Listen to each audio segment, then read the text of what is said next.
హీరోలు ఎప్పుడు చాలా పెద్ద పెద్ద విషయాలన్నీ చేసేశారు. మహేష్ బాబు గారి దగ్గర నుంచి, చిరంజీవి గారి దగ్గర నుంచి, ఎన్టీఆర్ గారి దగ్గర, పవన్ కళ్యాణ్ గారు, ఒకరి పేరు కాదు, అందరూ చాలా వాళ్ళకి తగినంత పెద్ద స్థాయిలో చాలా హెల్ప్ అంతా చేసిండొచ్చు.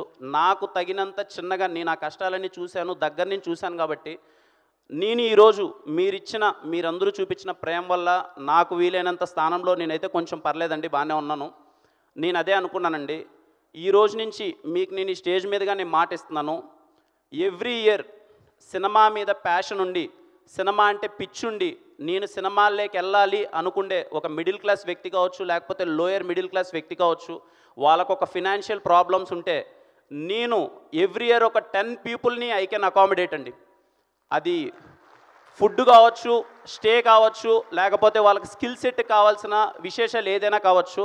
ఒక 10 మందికి ఈ రోజుకి నాకు శక్తికి నేను ఒక 10 మందిని చూసుకోగలను. దేవుడు పుణ్యాన్ని ఇంకా పై స్థాయికి వెళ్తే ఇంకొక 100 మందిని, 1000 మందిని, ఎంతమందినైనా నా శక్తికి తగ్గట్టు.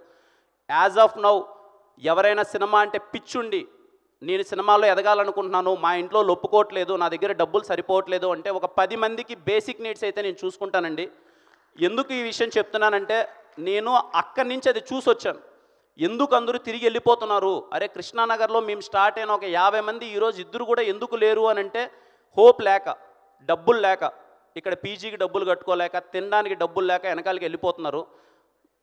నా రెస్పాన్సిబిలిటీ నేను ఫీల్ అవుతున్నాను. అదంతా చూసి ఈరోజు నేను కూడా ఏదో ఒకటి చేయకన్నా నా పాటికి నేను ఏదో ఈరోజు ఉన్నాయి కదా అని చెప్పి నా పాటికి నేను హెచ్చులు వేసుకుంటూ తిరిగితే మంచిది కాదు. నేను చేయాలనుకుంటున్నానండి. ఈ స్టేజ్ పరంగా మీకు చెప్తున్నాను. నేను చెప్పిన మాట తప్పను, ఖచ్చితంగా చేస్తాను. అది ఎవరు ఎలా అన్నది ప్రాసెస్లో తెలుస్తుంది, మా వాళ్ళు చెప్తారు.